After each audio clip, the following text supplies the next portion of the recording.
parte da similaridade, né? Isso é muito importante para a gente estar querendo fazer essa pesquisa de uma forma bem metódica, aplicando a metodologia bem definida, porque, assim, eu estava falando para o professor Júlio, é um forte essa pesquisa, né?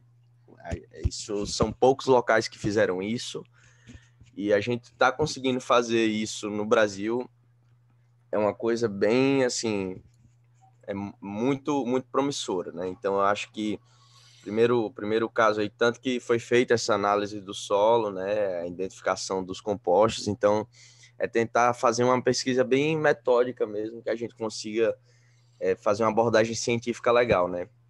Então, vai ser feita essa comparação, só para dar uma ideia do passo a passo, né? Vai ser feita essa comparação, a ideia é a gente indicar, por exemplo, um percentual de similaridade, né? Tipo, ó, solo daqui da gente, ele é tanto por cento similar àquele da JPL, por exemplo, né? Ou aquele do Kennedy Space Center. Então, são ideias, assim, para a gente ter um direcionamento. Às vezes, a gente encontra aquela similaridade, então a gente já tem esses artigos, né, disponíveis, aí então a gente já pode estar esperando algum resultado específico, né, alguma coisa que já está na literatura que pode ajudar o direcionamento da nossa pesquisa, né.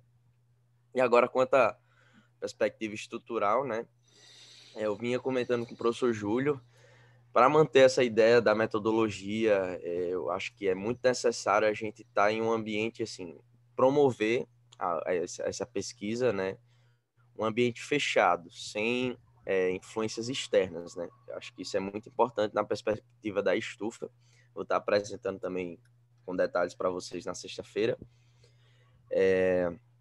Então, assim, lá no Habitat Marte, a estufa, o biohabitat como um todo, ele ainda tem a influência externa, né? Então, nessa pesquisa, já como seriam são amostras, né, do solo, a gente vai estar fazendo um comparativo com o solo que a gente usa lá para pesquisa, para agricultura tradicional. Então vai estar comparando, vai ter uma área de cultivo normal, né, que vai ser por exemplo, um cultivo de controle, né, que a gente vai estar fazendo comparações e vai manter as mesmas condições, né, microclimáticas. A ideia é essa, são manter as mesmas condições de temperatura, umidade para ambos os solos, né? Do solo simulado e o solo de controle.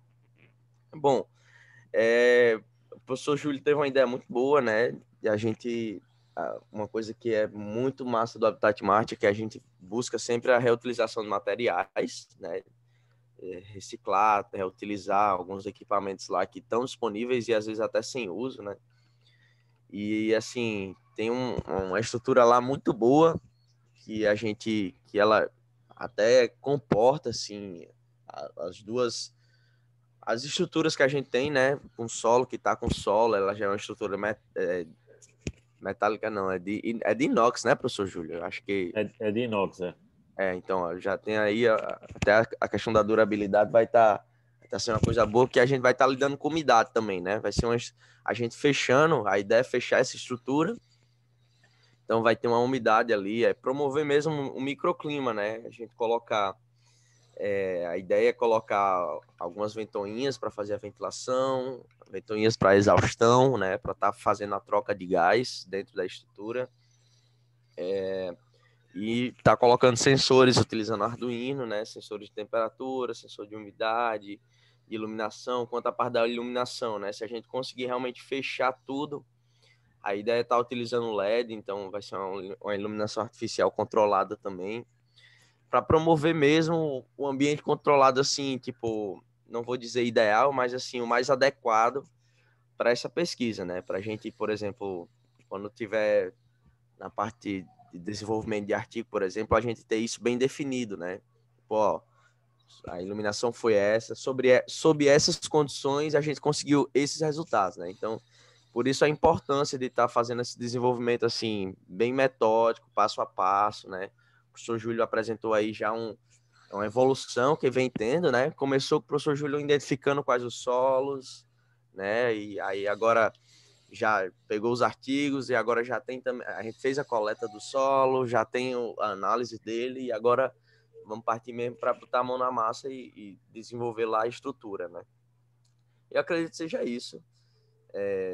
Assim, acredito que vai ser uma pesquisa muito legal, está sendo desenvolvida. O pessoal quiser estar colaborando também, acho que vale, com certeza é bem-vindo, né? Vale muito a pena estar dentro dessa perspectiva aí.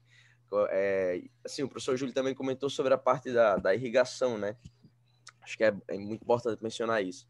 A gente tem um sistema de aquaponia, né?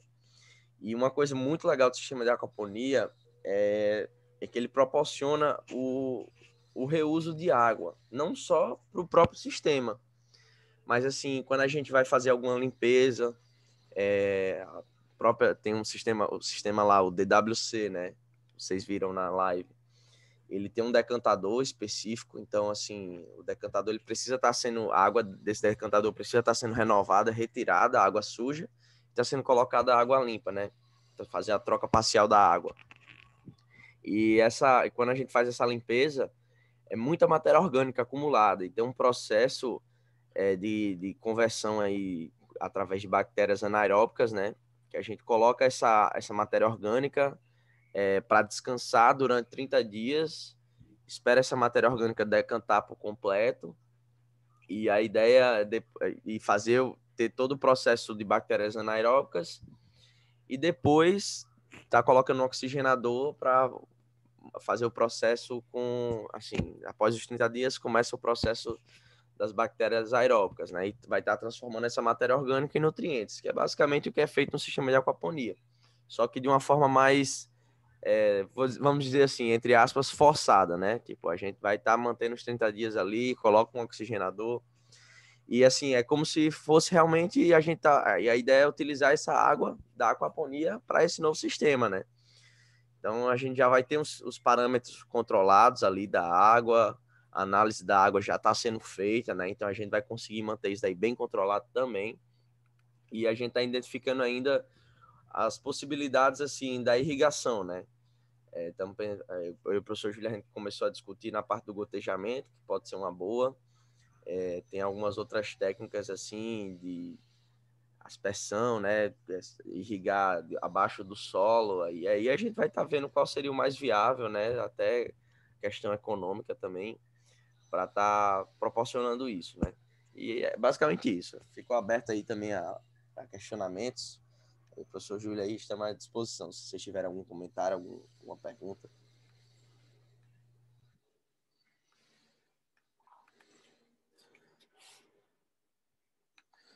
Não é uma coisa rápida, né? Porque já faz bastante tempo que a gente está pesquisando isso.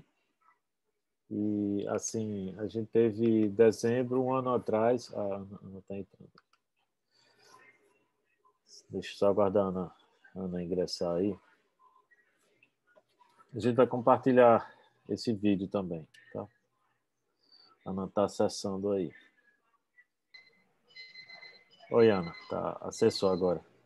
Então, só para comentar, Ana, aqui depois o vídeo vai estar disponível, tá? Para consulta de vocês aí. Então, é uma pesquisa demorada. A gente teve dezembro, pela primeira vez, fazendo um acesso lá, dezembro do ano passado. Esse ano agora teve, eu não lembro agora. Acho que era até interessante colocar na pesquisa a questão do cronograma, como é que isso tá acontecendo, né? Assim, os meses, né, Davi? O que foi que aconteceu cada mês em relação, tipo, Sim, e o número da missão também. o número da missão Qual foi a também, missão? né? Tipo assim, a Boa ideia, relação professor. com tipo assim, a relação, tipo a missão 40 a missão 57 agora, a gente fez uma avaliação de possíveis leitos, né? Esse leito de cultivo, né? Uma Isso. reflexão sobre isso.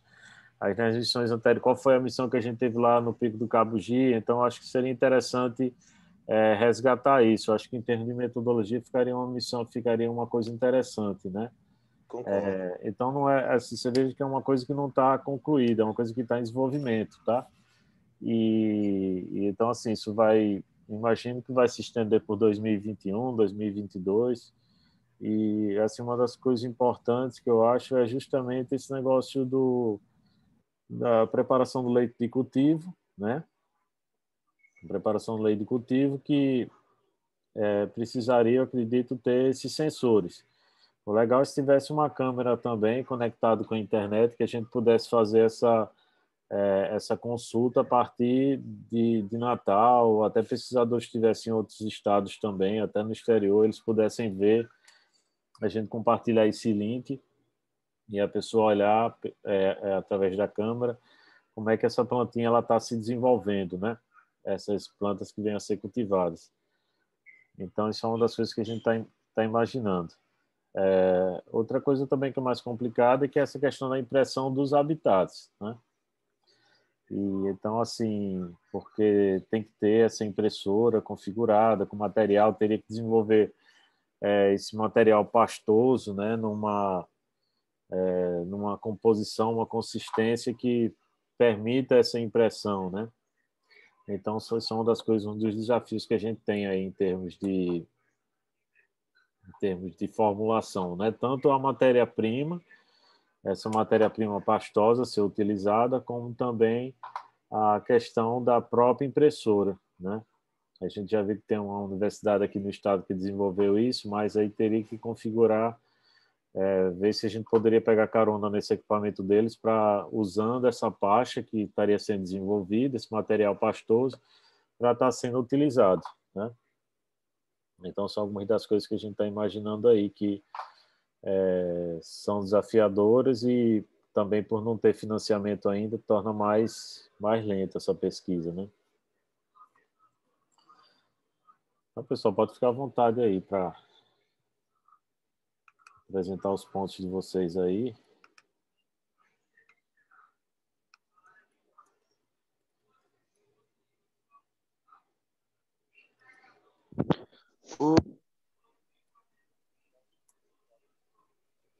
Oi?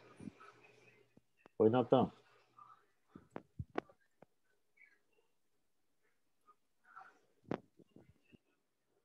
Tá meio... Você está com problema, né, o microfone?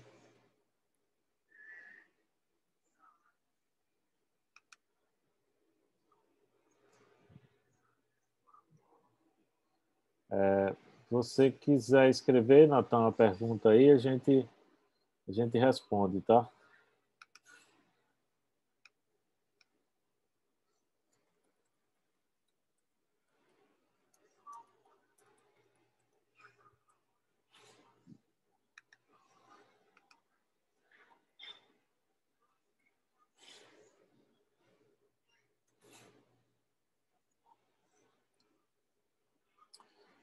Não tô... Sem perguntas, pessoal. É Jean, Ana.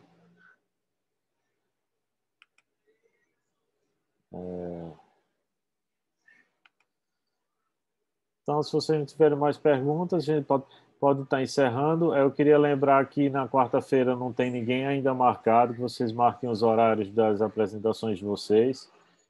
Davi marcou a apresentação dele para sexta-feira, tá? Então é importante marcar o quanto antes aí, tá?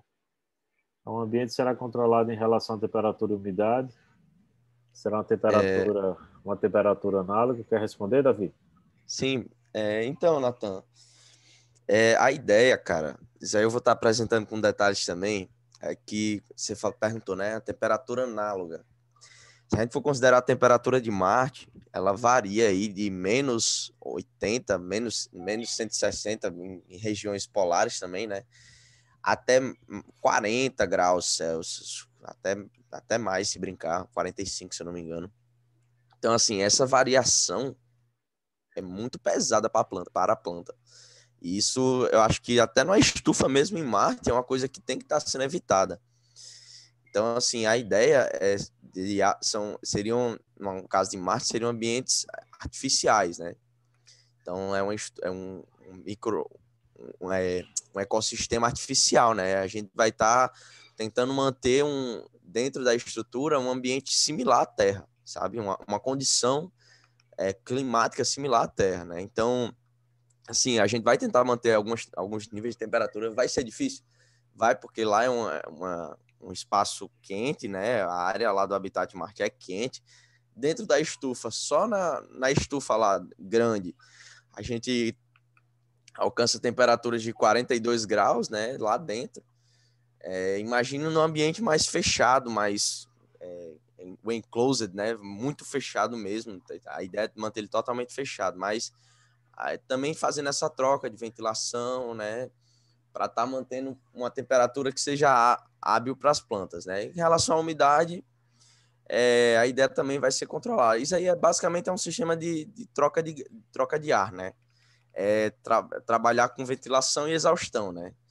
A exaustão ela não vai estar só permitindo a troca de ar, mas também assim, a partir do momento que são colocados mais exaustores, a umidade diminui na estrutura, né? Então, vou dizer aqui, é um jogo de ventilação e exaustão, né? A ideia é que tenha mais ventiladores, sim, até para a questão das plantas, para permitir um ambiente um ambiente legal, né? Vou dizer assim, adequado, né? Para o crescimento delas, até porque está muito quente, isso aí não é benéfico para elas, né? E na umidade também. A umidade vai ser uma consequência, né? Porque vai ter a umidade já da irrigação. Então, isso vai ser consequência. Só que também precisa ser evitado alguns níveis. Existem níveis. Por exemplo, eu estava fazendo uma busca ontem, só para você ter uma ideia, né? Por exemplo, uma temperatura adequada para a maioria das plantas no período de vegetação, de germinação e vegetação, tem uma faixa aí entre 20 a 25 graus. A gente não consegue, acho dificilmente no semiárido a gente vai conseguir uma temperatura de 20 graus dentro de uma estrutura dessa, né? Mas a gente pode utilizar alguns meios, né? E tentar fazer algum resfriamento. Existe um mecanismo que vai ser até utilizado nos trajes espaciais, que é a pastilha de Peltier, né? Que é um elemento que ele ajuda a resfriar, né? Então, quem sabe está sendo utilizado algo do tipo também para ajudar nesse resfriamento do ambiente, né? E a umidade vai variar em torno de... ela tem que variar em torno de 50% a 85%, né? Dentro da estrutura, do ambiente fechado, isso. Né? Então, são níveis adequados, né? E, por exemplo, aí existem algumas limitações, por exemplo, a gente vai ter elementos eletrônicos dentro, né? Vai ter o LED ali dentro, da iluminação e tal. Aí já são algumas restrições, né? Eu estava vendo, eu fiz essa pesquisa também porque eu desenvolvo isso para o meu TCC, né? Tem um protótipozinho e assim, a gente tem um LED na estrutura e tipo, ele já tem uma restrição de umidade que não pode ultrapassar os 60 de umidade, né? Então, assim, vai ter que fazer essas considerações, né? A umidade dentro da estrutura, os equipamentos, tem tudo uma série de fatores aí que a gente vai estar analisando, né? A ideia primeiro é montar a estrutura, fechar ela, deixar ela totalmente fechada, manter um ambiente legal ali para as plantas. Depois que isso está feito, aí vai começar realmente essa fase de testes para estar analisando esses valores de temperatura, de umidade, né, os sensores. Uma coisa também interessante, né, que eu deixo até aqui a sugestão para o professor Júlio também, para a gente estar incorporando, são sensores de oxigênio e gás carbônico, né, que são algumas variáveis boas para a gente tá sendo medida, né, que vai estar determinando também algumas condições de crescimento das plantas, o tanto que a resposta delas, né, também ao ambiente, são parâmetros interessantes aí que podem estar sendo observados. Muito bom. Muito bons comentários aí, Davi. Eu fiquei com uma dúvida na parte de sustentabilidade do habitat. Sim. E daí vocês comentaram que tem dois sistemas de água, o de aquaponia e o W2, se não me engano. Uhum. São dois sistemas de aquaponia, um chamado DWC. DWC. E Grow Back. O quão dependente o habitat é atualmente de vir água de meio externo? E eu imagino também que vocês devem perder bastante água por evaporação, justamente pela temperatura que chega aí. Aí gostaria de saber se tem uma proposta a longo prazo para o habitat ser totalmente independente em relação a recursos hídricos e como está a ideia de controlar essas variáveis atualmente. Eu vou falar alguma coisa, o Davi pode complementar. era uma coisa que a gente estava falando ontem, que uma preocupação é o seguinte, nós não temos muitos recipientes para estar guardando água da chuva, tá? A gente não tem uma capacidade muito grande. E a gente estava falando até aqui com o pró-reitor da universidade, ver se conseguia alguns tanques que tem lá na universidade para estar guardando essa água lá no Habitat Marte, sabe? A água da chuva, do inverno, né? Porque esse material está parado lá na universidade e, quer dizer, ninguém usa e a gente está precisando disso, porque nós não temos água suficiente para passar de um período ao outro, né, de um inverno ao outro. Nós não temos água armazenada suficiente. Então, até recentemente, nós então fomos usar uma água do poço, né, que a gente tem um poço lá, só que essa água é salobra. Então, a gente teve a gente teve uma experiência negativa ontem. A gente já chegou ontem, no caso, eu estive olhando então lá como é que estava a área de cultivo e várias plantas, inclusive as bananeiras, elas estavam com a folha amarelada justamente por nós termos usado a água que água salobra, né, para isso. Então acabou que prejudicou o nosso cultivo, né? Então assim assim, é um desafio isso, assim, porque se a gente conseguisse armazenar mais água, a gente ficaria menos dependente. Então, assim, praticamente hoje eu posso dizer a você que não é sustentável assim, essa questão da água. Já melhorou bastante em relação a 2018, 2019, 2020, a gente está tendo uma evolução.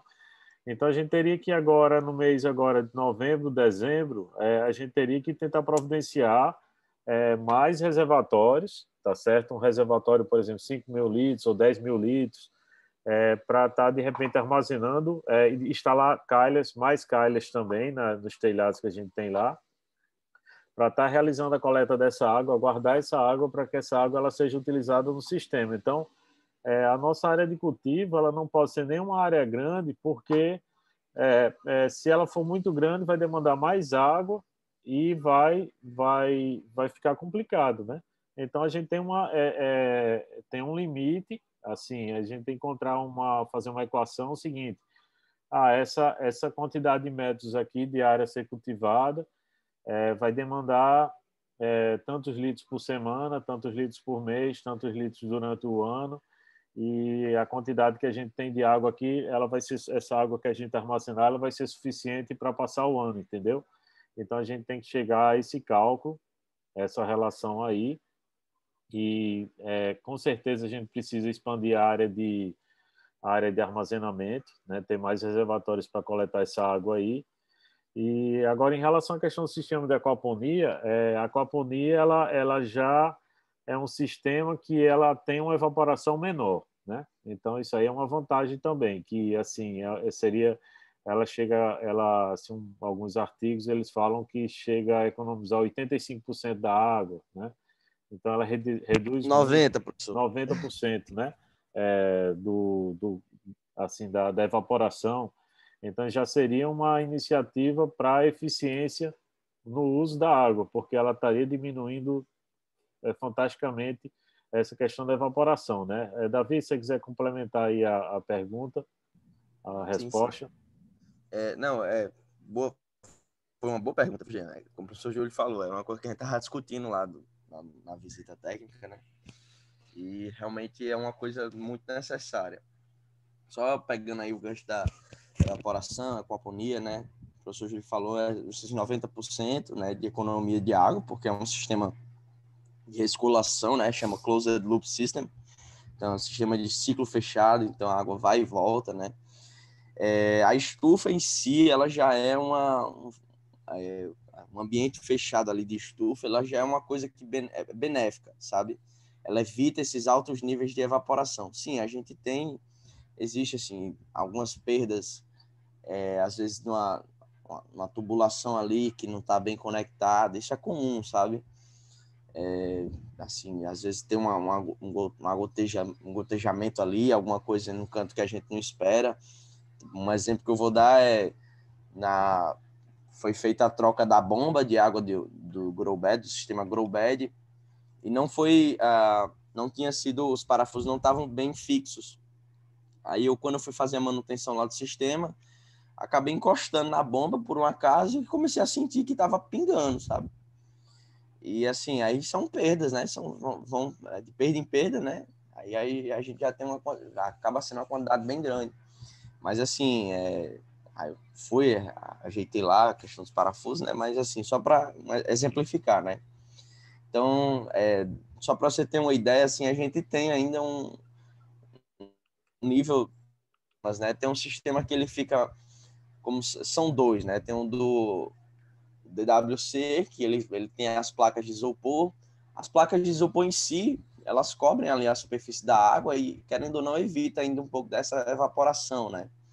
Tanto que a gente tem no sistema DWC, ele tem uma quantidade de água bem maior, ele mantém uma quantidade de água bem maior, sem muitas perdas. No GrowBed, não. No GrowBed tem uns leitos de cultivo que eles, além de ser a área do GrowBed é um pouco mais quente, né?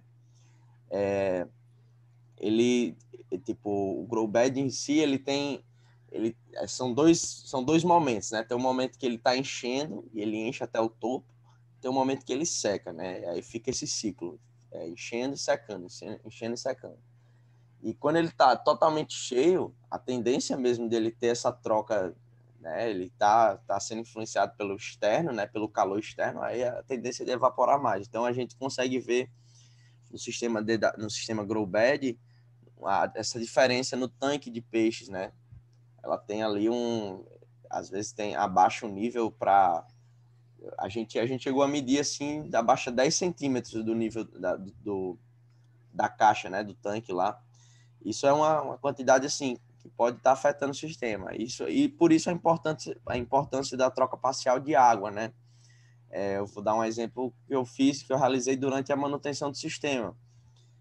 Foi feita uma limpeza e acabou que ficou por estar com um nível um pouco baixo de água, ficou muita matéria orgânica lá armazenada, né? Isso é maléfico para os peixes.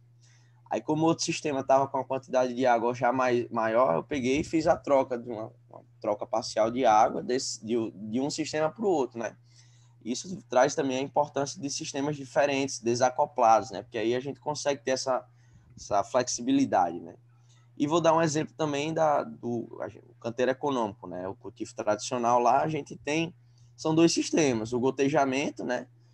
Que já é um sistema assim, que mesmo a água estando ali sendo colocada em cima, é uma quantidade pequena de água, né? Então, acredito que vão ser níveis menores de evaporação. E já no outro sistema de canteiro econômico, ele tem uma irrigação submersa, né?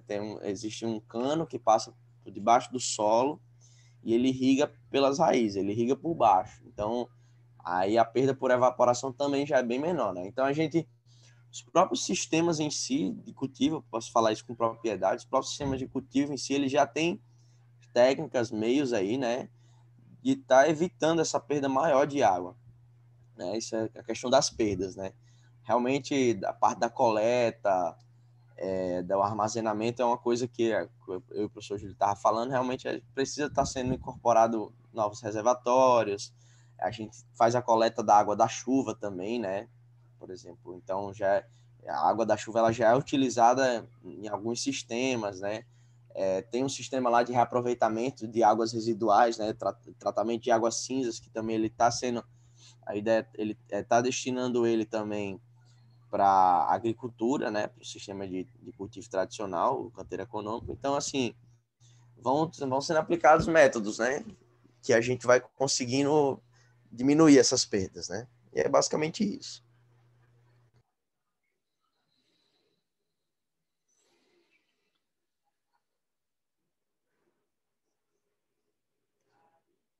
Então tá ok, pessoal. Mais alguma pergunta?